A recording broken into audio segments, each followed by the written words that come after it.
저는 19년 전부터 현재까지 아침에 눈을 뜨면 똑같은 내용의 기도를 해오고 있습니다.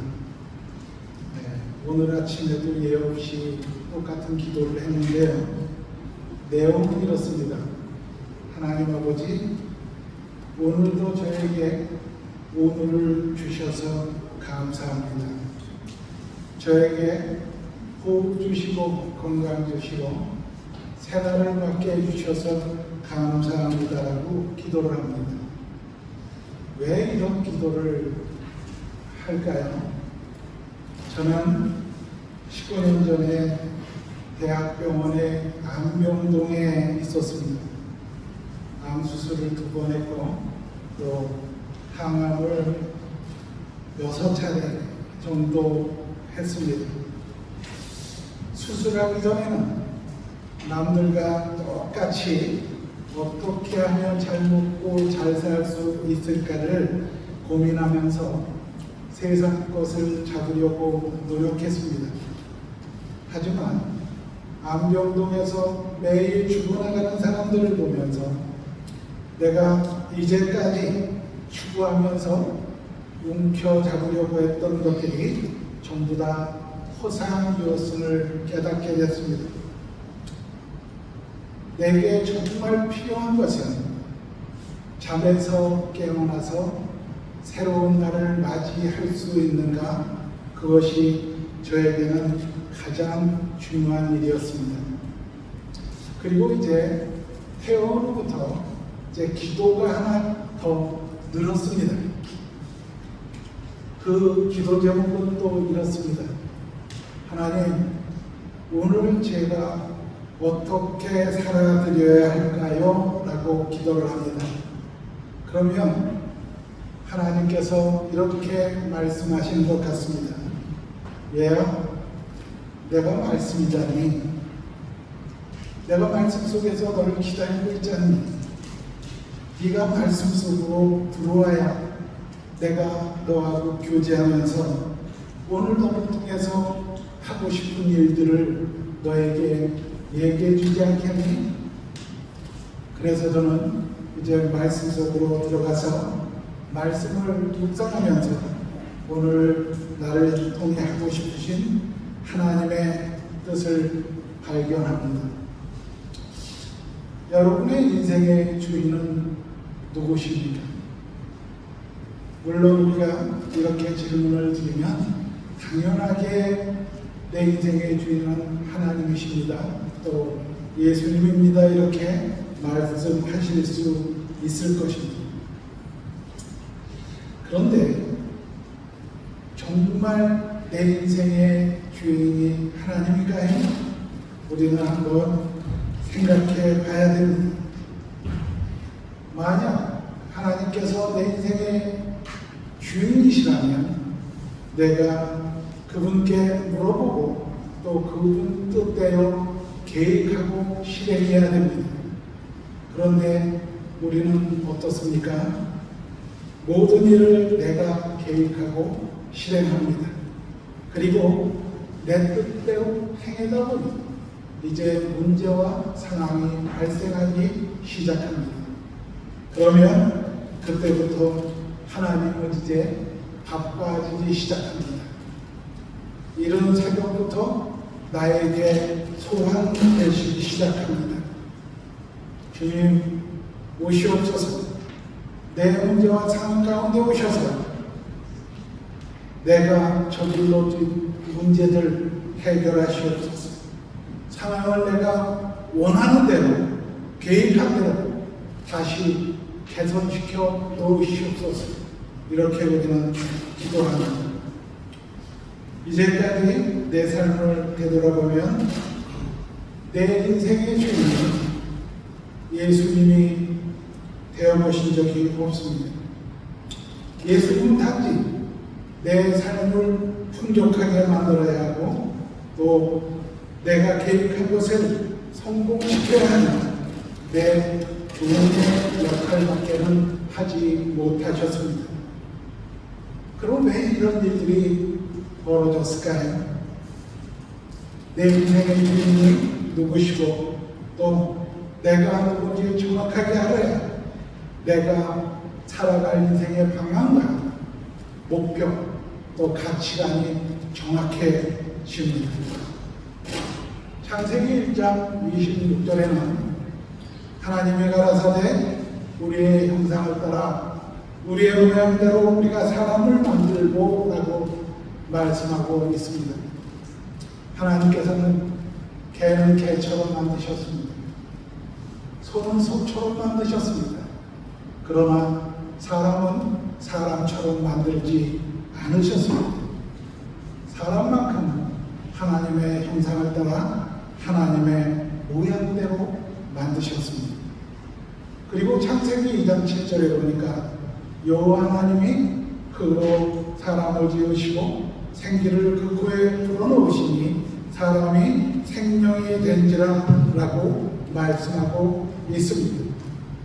하나님이 사람에게 생기를 불어넣으셨다는 뜻은 하나님과 끊어질 수 없는 관계, 즉 하나님을 찬양하고 하나님을 예배하며 하나님과 교제하며 살도록 지원받은 존재로 만들었다는 의미입니다.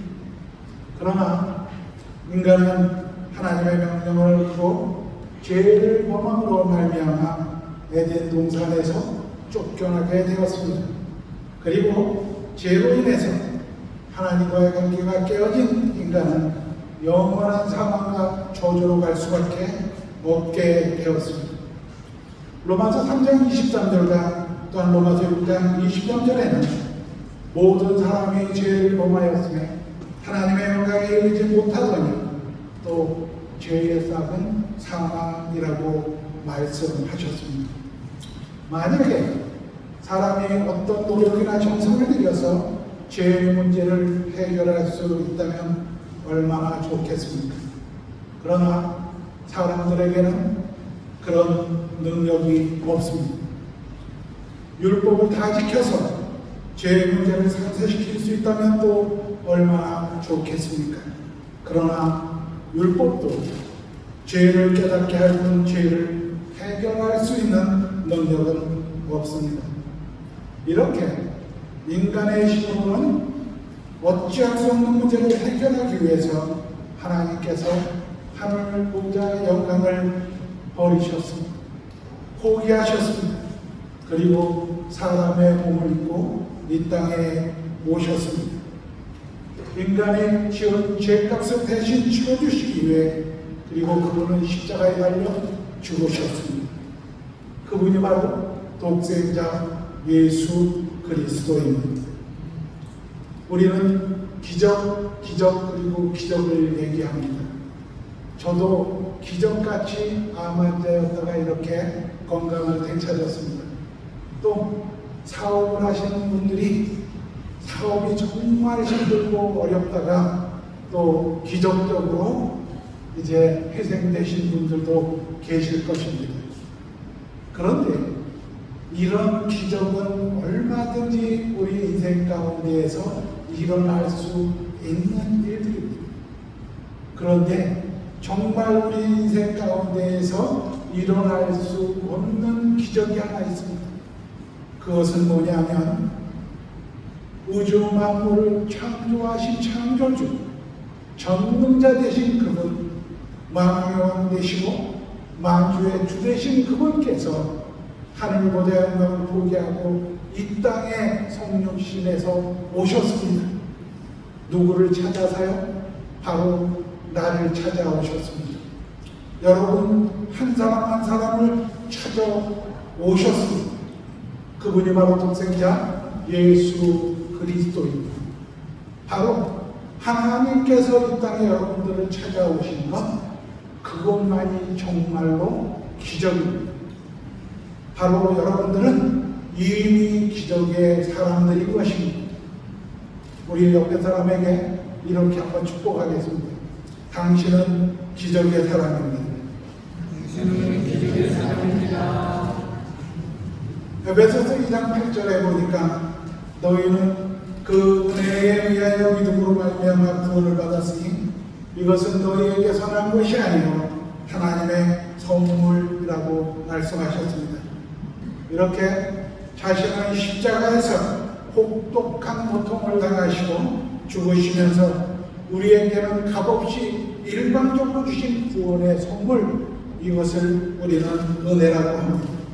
그러면 현재 예수님을 구주로 영접하고 그리스도인이라고 자칭하면서 살아가는 우리의 영적 신분은 무엇일까요?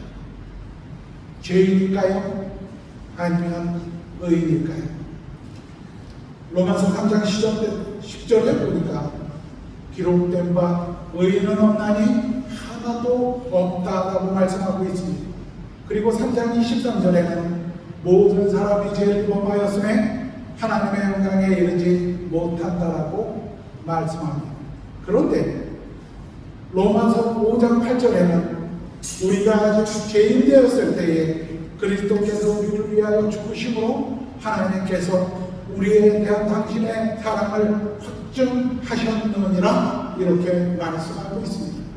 그리고 오늘 본문 말씀 로마서 5장 19절에 보면 한 사람이 순종하지 아니함으로 많은 사람이 죄인이 된 것처럼 또 한 사람이 순종하심으로 모든 사람이 의인이 되리라 이렇게 선포하고 있습니다. 그렇습니다.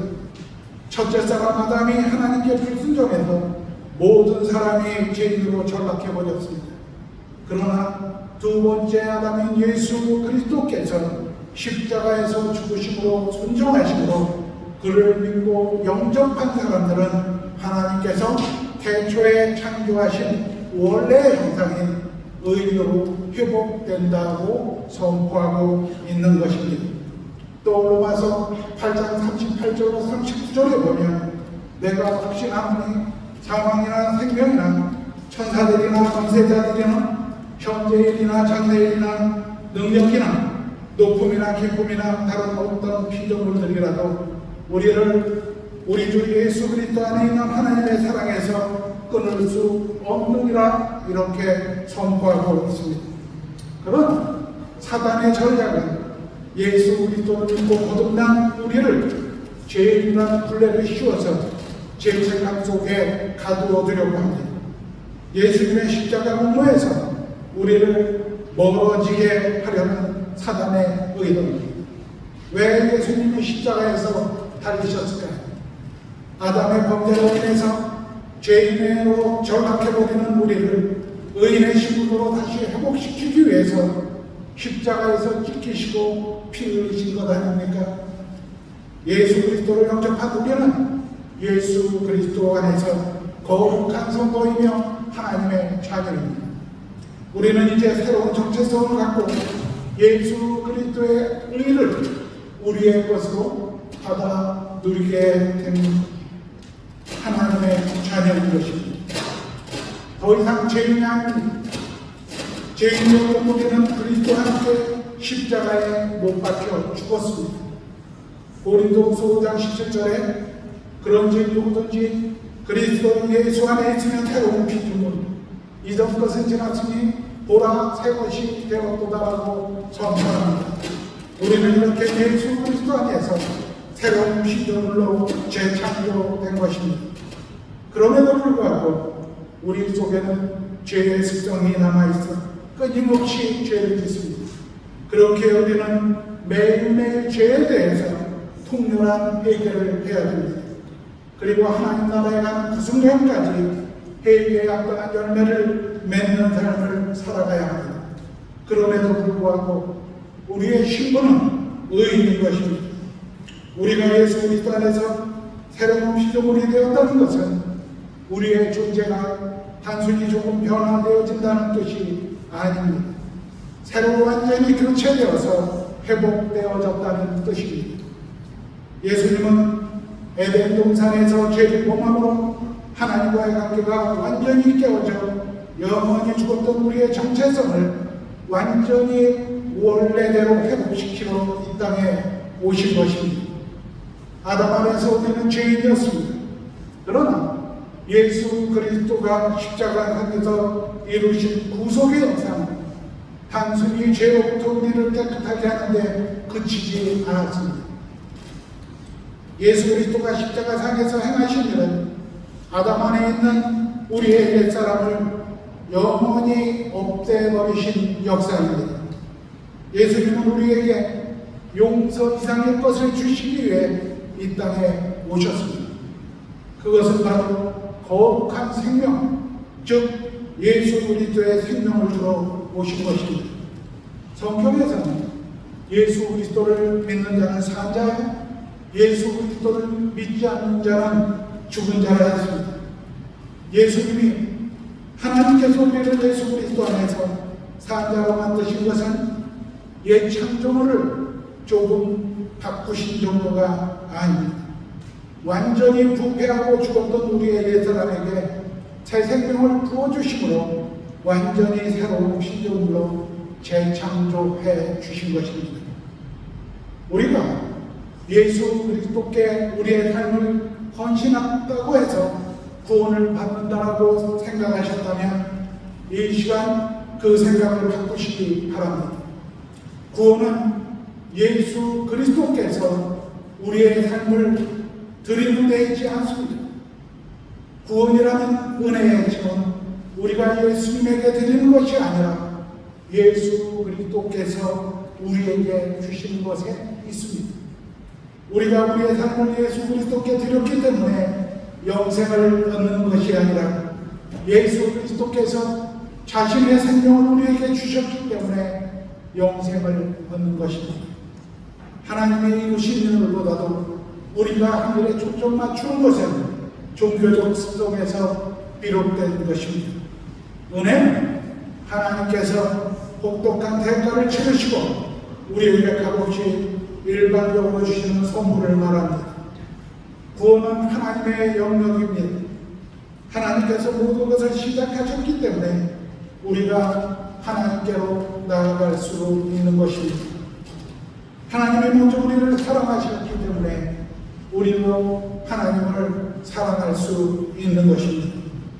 예수 그리스도를 통해 하나님께서 이루신 일을 누리는 것이 바로 은혜라고 하는 것입니다. 구원을 위해서 우리가 한 일은 아무것도 없습니다. 어차피 우리는 아무것도 할 수 없는 죄로 인해 죽었던 존재이기 때문입니다. 만약에 예수님께 예수를 믿는 것이 나의 결정이었다면 나의 결정은 언제든지 바뀌어질 수 있습니다. 우리가 살아가면서 얼마나 많은 각오를 하고 또 결심을 합니까? 하지만 그것들 중에서 꾸준하게 유지되는 것이 얼마나 있습니까? 이것이 사람의 결심과 결단의 한계입니다. 연약함입니다. 그러나 감사한 것은 내가 예수 그리스도를 영접한 것은 나의 결정이 아니라 하나님의 결정이라는 것입니다. 고린도전서 10장 3절 하반절에 보면 성령이 아니고서는 예수를 주라 시인할 수 없다라고 말씀하십니다. 내가 예수 그리스도를 믿은 것이 아니라는 말씀입니다. 하나님이 나로 하여금 예수를 믿게 해주셨다는 얘기입니다. 그렇기 때문에 나에게 예수를 믿게 해주신 하나님이 나의 믿음도 지켜주실 것입니다. 예수님이 우리에게 복음인 것은 예수 안에서 우리의 죄가 전부 사하여졌기 때문, 신분이 회복되었기 때문입니다. 지은 죄가 없어서 의인이 아닙니다. 우리의 죄를 예수님이 피로 씻어 주셔서 의인이 된 것입니다. 우리는 용서받은 죄인이라는 말을 많이 들어봤습니다. 그러나 용서받은 죄인이라는 말은 맞지 않습니다. 용서를 못 받았기 때문에 죄인이지, 용서를 받았다면 이제 죄인의 신분에서 벗어나 의인의 신분으로 회복되어지는 것입니다. 그것이 바로 예수님께서 하늘보다 영광을 포기하시고 이 땅에 오신 목적입니다. 바로 우리 한 사람 한 사람을 찾아오신 목적입니다. 우리는 이 땅에서 가장 값진 보석을 다이아몬드라고 합니다. 그 하찮은 강물 덩어리가 대가를 많이 치러야 되기 때문에, 그것을 가지려면 많은 돈을 지불해야 되기 때문에 그것을 보석 중에 보석이라고 얘기합니다. 그러나 그것은 광물 덩어리에 불과합니다. 우리에게 이익을 주지 못합니다. 그런데 정말 보석이 있습니다. 그것은 뭐냐면 온 우주 만물의 창조 되신, 창조자 되신 그 하나님께서 이 땅에 사람으로 오셨습니다. 그리고 나 하나를 사시기 위해서 십자가에 달려서 찢기시고 피 흘리시면서 죽으시면서 대가를 치르셨습니다. 그리고 나를 사셨지. 그래서 성경에는 한 영혼이 천하보다 귀하다라고 말씀하고 있는 것입니다. 바로 이 세상에서 나보다 더 가치 있는 존재는 없습니다. 왜요? 하나님께서 이 땅에 오셔서 십자가에서 나를 사시기 위해서 값비싼 대가를 치르셨기 때문입니다. 바로 우리 한 사람 한 사람이 보석입니다. 이 땅에서 우리 한 사람 한 사람보다 더 귀한 보석은 존재하지 않습니다. 아멘. 네. 그렇다라고 한다면 이제 여러분들도 옆에 분에게 이렇게 한번 축복하십시오. 당신은 보석입니다. 문제는 우리가 보석같이 살고 있지 않은데 문제가 있습니다. 이제부터는 정말 보석같이 사셔야 됩니다. 우리는 죄로 인해서 하나님의 형상을 잃어버린 존재였습니다. 예수님은 우리의 잃어버린 형상을 회복시켜 주시기 위해 이 땅에 오신 하나님이십니다. 우리는 죄로 인해 심판을 받아야 마땅할 존재들이었습니다. 예수님은 우리가 받아야 될 심판을 십자가에서 대신 받아주시기 위해 이 땅에 오신 하나님이십니다. 우리는 이 세상을 떠나면 지옥으로 갈 존재들이었습니다. 예수님은 우리들을 지옥에서 천국으로 옮겨주시기 위해 이 땅에 오신 하나님이십니다. 우리는 죄인이었습니다. 예수님은 우리의 신분을 죄인에서 의인으로 회복시켜 주시기 위해 이 땅에 오신 하나님이십니다. 여러분들이 분명히 아셔야 될 게 있습니다. 하나님의 나라는 죄인들이 갈 곳이 아닙니다. 죄인들이 갈 곳은 바로 유황불이 불타고 있는 지옥입니다. 하나님의 나라는 의인들이 가는 곳입니다. 우리가 지은 죄가 없어서 의인이 아닙니다. 예수 그리스도의 그 고혈의 피로 우리를 씻어주시고 예수 그리스도의 의로 덮어주셨기 때문에 우리가 의인입니다. 그렇기 때문에 우리들을 보고 하나님의 자녀요 빌립보서 3장 20절에는 천국의 시민권자라고 선포하고 있는 것입니다. 다시 한번 옆에 사람에게 우리가 축복하겠습니다. 당신은 천국의 시민권자입니다. 이렇게 축복하십시오. 우리는 예수 그리스도를 믿고 영접한 하나님의 자녀들입니다. 다시 말해서 하나님의 나라 통치권자인 예수 그리스도를 내 구주로 모신 하늘나라의 백성인 것입니다.